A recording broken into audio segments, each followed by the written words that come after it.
di Toraja, dan ini pasti ada yang tahu, kalau ada anggota keluarga yang meninggal, makaminnya itu pakai pesta yang mahal banget. Bener gak gue? Iya kan? Bahkan banyak orang Toraja yang jatuh miskin habis bikin pesta untuk pemakaman keluarganya. Dan banyak yang gak punya duit untuk makamin, akhirnya jenazahnya dibiarin aja gitu.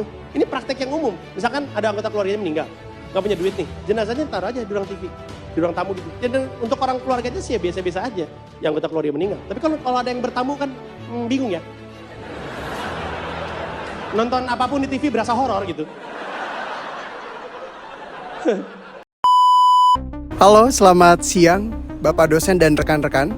Kami dari kelompok 6 penalaran reflektif ingin membahas tentang buntut candaan adat Toraja dari Panji Pragiwaksono. Sebagai mahasiswa kami melihat kasus ini bukan hanya sekedar berita hiburan semata, melainkan sebuah kasus logika di mana sebuah klaim komedi berbenturan dengan adat budaya. Baik, dalam beberapa menit ke depan, kami akan membedah kasus ini menggunakan instrumen berpikir kritis. Mulai dari kategorisasi klaim, evaluasi argumen, serta analisis kesesatan berpikir. Baik, saya mulai dengan langkah pertama mengkategorikan klaim. Dalam berita ini, kami menemukan dua jenis klaim yang dominan. Pertama, klaim faktual bahwa Panji Pragiwaksono telah menyampaikan materi tentang hewan di Toraja yang memicu banyaknya kontroversi. Dan secara faktual, ia telah merespon dengan permintaan maaf terbuka. Kedua, klaim nilai atau normatif. Ini yang krusial. Adanya pandangan bahwa adat istiadat Toraja adalah sakral. Klaim ini menegaskan bahwa nilai kesakralan budaya tidak boleh direduksi menjadi bahan tertawaan, terlepas dari konteks komedinya. Selanjutnya memasuki tahapan identifikasi. Akar masalahnya ada pada niat dan dampak yang tidak selaras. Panji berniat menghibur, tapi masyarakat merasa tersinggung. Premisnya cocok untuk komedi, tapi kurang cocok untuk secara budaya. Masyarakat menjadi sensitif terhadap simbol adat, dampaknya menjadi negatif. Masuk ke tahap analisis dan evaluasi. Kami menganalisis bahwa permintaan maaf Panji adalah respon reaktif, bukan proaktif. Secara kritis, kami mengevaluasi bahwa seorang public figure dengan jangkauan luas seharusnya memiliki self-censorship atau filter budaya yang lebih ketat. Evaluasi kami, meskipun permintaan maaf telah dilakukan dan diterima sebagian pihak, hal itu tidak serta-merta menghapus jejak digital dan rasa tersinggung kolektif. Ini membuktikan bahwa dalam berpikir kritis, kita wajib memprediksi dengan jangkauan terjauh dari sebuah argumen sebelum melontarkannya. Untuk menjaga objektivitas, kami menyusun argumen pro yang membela posisi subjek, dalam hal ini Panji Pragiwaksono. Argumen logisnya dapat kami bentuk sebagai berikut. Premis mayor, seni komedi khususnya stand up membutuhkan ruang kebebasan berekspresi untuk memotret realitas sosial dan untuk membahas hal-hal yang tabu. Premis minor, dalam kasus ini, niat atau perhatian dari komedian merupakan murni untuk menghibur, bukan untuk melakukan ujaran kebencian ataupun hate speech. Oleh karena itu, penghakiman massa yang menganggap ini sebagai penistaan budaya merupakan reaksi yang tidak proporsional karena tidak ada unsur kejahatan yang disengaja di sana. Namun kami kemudian mematahkan argumen tersebut dengan menyusun counter-argumen.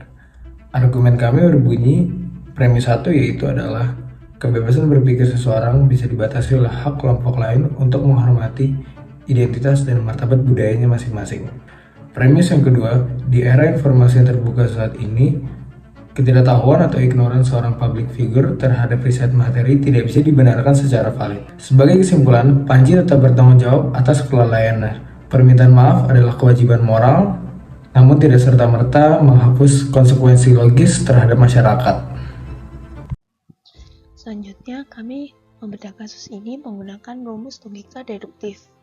Pertama, menggunakan modus ponens. Jika sebuah candaan menyinggung nilai Sarah. P. Maka publik akan bereaksi keras. Q. Fakta, candaan tersebut menyinggung nilai Sarah. P. Kesimpulan, maka publik bereaksi keras. Q.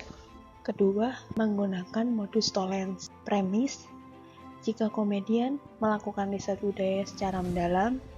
P. Maka ia tidak akan menyentuh ranah sakral secara sembarangan. Q. Faktanya, ia menyentuh ranah sakral secara sembarangan. Negasi. Q. Maka terbukti komedi tersebut tidak melakukan riset budaya yang mendalam. Negasi. P. Melanjutkan pola deduktif teman saya, silogisme hipotesis. Jika minta maaf, tensi turun. Jika tensi turun, masalah selesai. Kesimpulannya, jika minta maaf, masalah selesai. Silogisme disjungtif. Panji harus meminta maaf atau ia akan diboikot. Faktanya, ia memilih untuk minta maaf, maka ia tidak diboikot. Selain itu, kami menarik generalisasi induktif. Kami melihat pola dari kasus Panji di Toraja, serta kasus serupa pada komedian lain di daerah yang berbeda. Semuanya memiliki benang merah yang sama. Generalisasi induktif, bahwa materi komedi yang mengambil sudut pandang luar, outsider, terhadap adat istiadat lokal, memiliki probabilitas sangat tinggi untuk menimbulkan ketersinggungan publik. Terakhir, analisis kesesatan berpikir atau fallacy yang terdapat pada kasus atau reaksi publik 16. Dalam kolom komentar berita, kami menemukan argumentum ad hominem yang dimana netizen menyerang fisik Panji bukan argumentum candaannya.